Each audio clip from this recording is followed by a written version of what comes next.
Verse 39. And Eve bore another son, Seth, in place of Abel, who Cain slew. And after these came the generations of men, good and evil. And the Lord God said, Behold, I created man without sin, and I gave him warning that he might remain holy on the face of the earth. But woman hearkened not to my counsel, but to the serpent, and sin came into the world. Therefore shall woman bring forth in pain all the generations of the earth. Verse 31. Thus it was that the Lord God created man, in the likeness of God created he him. Verse 32. And the sons of Cain were called tribes, even unto this day. But the sons of the righteous were sons of God. Wherefore it was said of old, Behold, the sons of earth and the sons of heaven. Verse 33. And the Lord said, Shall I not accord to myself to choose what I will? For this right I give to man also. And from that time after, the sons of God were called God's chosen. Verse 34. And it came to pass that man multiplied on the face of the earth, and the tribes were mightier than the sons of the Lord God. And the wickedness of man became great in the earth, and the desires of his heart were evil continually.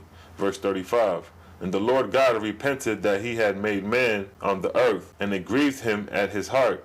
And the Lord God said, I will destroy man whom I have created, nor will I spare beast nor creeping thing in the place I give. Verse 36. Behold, I will bring a flood of waters upon the land of the earth, and I will destroy all flesh, wherein is the breath of life.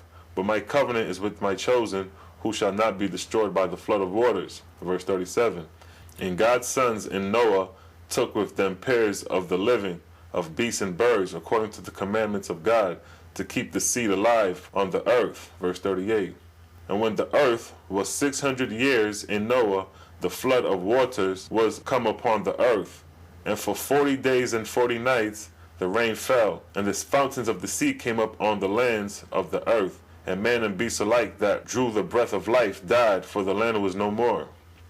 Verse 39.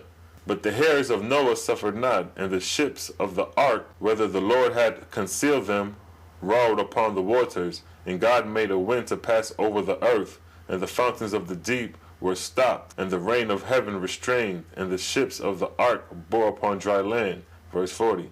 And the Lord God said, Behold, I will bring a new earth and a new heaven, for these my sons have proven their faith in me. Neither will I again destroy the tribes of men, because their hearts set on evil. And the Lord God swore an oath by the bow of the ark, saying, This is the token of the covenant which I have established between me and all flesh that is upon the earth. And by the sons of Noah was the whole earth overspread. And the Lord blessed the earth and said, Every moving thing that liveth shall be meat for man, even as the green herb I have given, but flesh with the life thereof, which is the blood thereof, shall man not eat. Verse 41. For surely your blood of your lives will I require, of every beast will I require it. At the hand of every man's brother will I require the life of man that feedeth on living flesh and blood. Verse 42. And whosoever sheddeth man's blood, by man shall his blood be shed. For in my image man I made. And yet be ye fruitful and multiply, and bring forth abundantly in the earth, and inhabit it, for it is yours for perpetual generations. Verse 43. And thus ended the words of Osiris. Tian said, Because of flesh blood thou art wise, my brother. Sudga said, Herein hangeth the glory of our enterprise. For man being less restrained than in the divine laws will accept the new readily. So these were the words of Osiris concerning the creation of heaven and earth, and the gods, and the origin of man, and the flood. And these stories were given to the 4 regions of the land, Kemet, Arabia, Persia, India, and China. And in these regions you can find similar tales of these accounts of a Garden of Eden with a serpent, the first 2 people, Adam and Eve. You can find this in Kemet, you can find this in Sumer. The Gilgamesh epic is the account of the flood. The 7 tablets of creation, the story of Anu, Enki, and Enlil. In Kemet, the Kemetian stories of creation. And all this is stemming from the same time period within the 23rd arc cycle, between 3953 BC to 1553 BC. You could find these stories stemming from pre-dynastic times, roughly 3500 BC, coming on down the ages. Verse 44. After this, Osiris prepared a book of generations of men on earth, and these were the substance of the doctrines of DYUS and his gods. And Osiris and Tian and Sudga departed and came down to the earth to their mortal wards. And their mortal wards were Thought, which was Osiris' mortal ward, Tien mortal ward was Hung, and Sutga mortal ward was Unrajin. So these are the three mortal wards that these three angels are coming down to reveal this story. And by virtue of their presence, inspired their wards to write them in mortal words, according to the languages in the places where they lived. And they were so written by these seers, and copies of them were made and put on file in the libraries of the records of the kings and queens of the earth, in Arabenia, Japheth, and Shem, and these became the Bible of that day. So here it states that these stories became the Bibles of that day, being around 3500 BC, in the pre-dynastic times of Kemet and Sumer, coming on down. And it also stated that Osiris prepared a book of generations of men on earth. And these generations of men are the same generations that you have in Genesis chapter 10, where it states in the King James Bible, Genesis chapter 10 verse 1, "Now these are the generations of the sons of Noah, Shem, Ham, and Japheth, and unto them were sons born after the flood." And in verse 44, where I just read in the OSIRIS, it states, "After this Osiris prepared a book of generations of men on earth, and these were the substance of the doctrines of DYUS and his gods." So the genealogy of Genesis chapter 10 is the work of Osiris, stemming from that day coming down through the ages. So here you have only 6,000 years ago, which is 2 arc cycles of 3,000-year periods, these false stories being made up by DYUS and interpreted by Osiris, given to the lands of Arabenia, Japheth, and Shem, which is Africa, China, and India. Now, Book of Wars against Yehovah, chapter 30, verse 2 through 4, it states, DYUS said, verse 2, "In all ye have done I acquaint, neither have ye said aught that I would not have said, except that I desire not to laud myself with my own mouth."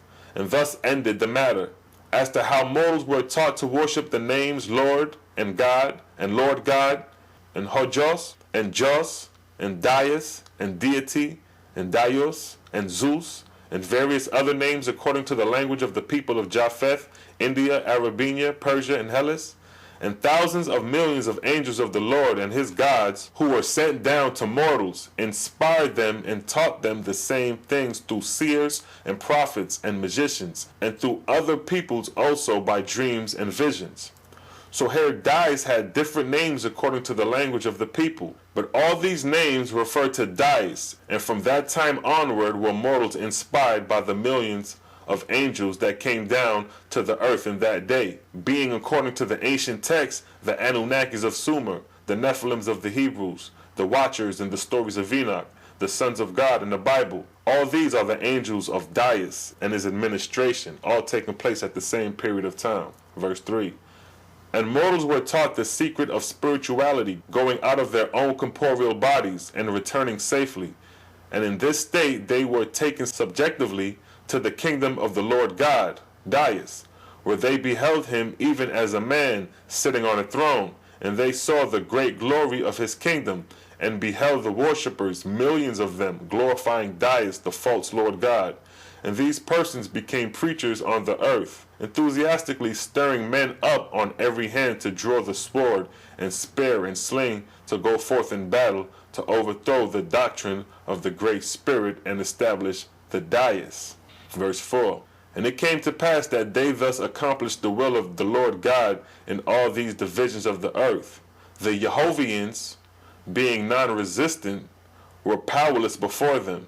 Kings and queens on the earth accepted these doctrines, and they marshaled their armies in all directions to establish the Lord God, who had said unto them, As much as ye exalt me and my kingdom, so will I exalt you. As I behold, ye are becoming wise and powerful to rule over many on earth, so will I give unto you large kingdoms in heaven." So here the worshippers of the Creator, the followers of Yahweh, the Creator, was fully replaced with the worship of idol gods. And it's during this time where all your gods pop up in Kemet, all your gods pop up in Sumer and Canaan and Syria. All these deities were claiming to be creator gods. Now, Book of Wars against Yehovah, chapter 41, verse 4 through 7, it states, "So the names of the Lord and God, and the Lord God and DYUS, had now become for 1,000 years fixed in mortal minds as the Creator, a large man sitting on the throne in Horeb, his heavenly seat, watched and guarded by his son Anubis, keeper of the scales, and of the gate of heaven,